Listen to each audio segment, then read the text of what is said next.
Roger Mello, um dos autores e ilustradores brasileiros mais premiados nacional e internacionalmente, é também um grande estudioso.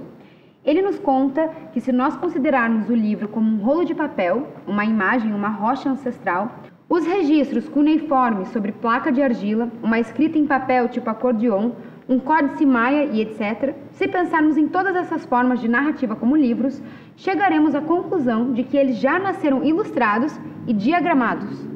Quando falamos no livro para criança como um livro extremamente ilustrado, considerando esse um fenômeno atual, o que eu percebo é que há falta de conhecimento sobre a história do livro. Analisa. Talvez por isso, Mello não faça uma distinção rígida entre a escrita e a ilustração. Ele explica que, como o contexto contemporâneo dá proeminência às ilustrações na literatura infantil, com esse livro complexo, diagramado e ilustrado, ele também seguiu por esse caminho. Por amar os livros e porque eu gostava dos elementos gráficos que compõem a história da literatura, foi natural que eu trabalhasse com um livro para criança, explica o escritor. Para ele, palavra e imagem são a mesma coisa, assim como ele também não considera as artes gráficas tão diferentes das artes plásticas. E essa concepção amplia o feixe de referências que o inspiram. Eu reverencio de uma maneira bem forte quem me formou. Não só os representantes da literatura universal, mas muitas vezes ilustradores e autores anônimos, pessoas que fizeram as iluminuras persas, os registros da cultura Huari e de outras civilizações antigas. No Brasil, gosto muito do Dorival Caymmi, do Assis Valente, do Percival, do Poti, do Caribe. Cita Mello, que considera o país um lugar de multitalentos em todas as áreas que se relacionam com a literatura. Na infância, em Brasília, Mello já conheceu o poder de um livro, o de fazer uma pessoa desaparecer ou ser morta. Nascido no auge da ditadura militar em Brasília, esse era um contexto em que o livro... Como sempre, e agora a gente vive isso de uma maneira clara também, era combatido, porque o livro é um objeto, assim como outros elementos da arte, que estimula exatamente esse lado da especulação criativa na criança, afirma o escritor. Mas ele conta também que a sua geração, embora privada de muitos textos, cresceu em meio a Darcy Ribeiro, Lúcio Costa, Niemeyer, num contexto de cidade pensada por pensadores. Nós crescemos pelos jardins de Burle Marx. Fomos leitores de imagens. Mello afirma que o caminho para a literatura aconteceu quase da mesma maneira que acontece com a criação de uma personagem. Quando ela se forma, você não sabe exatamente por qual estímulo, mas quando vê, tá ali. Se estrutura e começa a surgir. Ela é toda possibilidade, não planejada.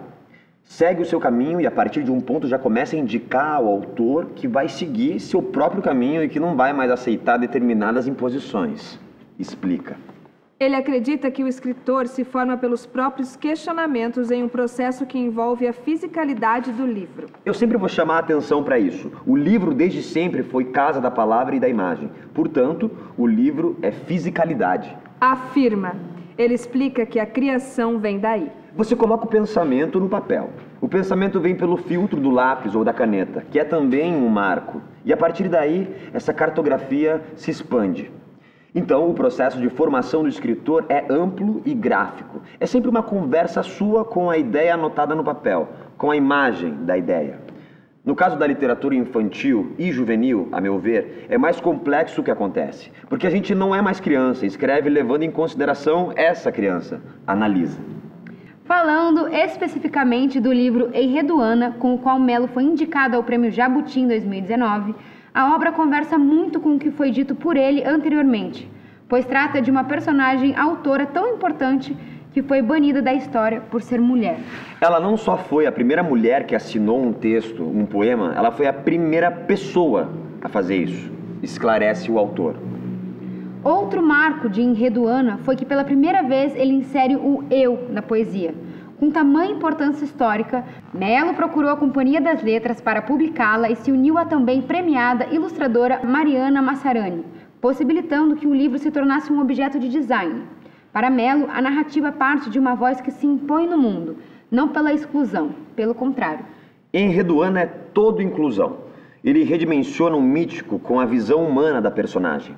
Em sua epígrafe, se lê o trecho de um poema que diz: algo está sendo criado que ninguém antes criou. E é fantástico que essa história chegue a uma nova geração que possa esquecer preconceitos.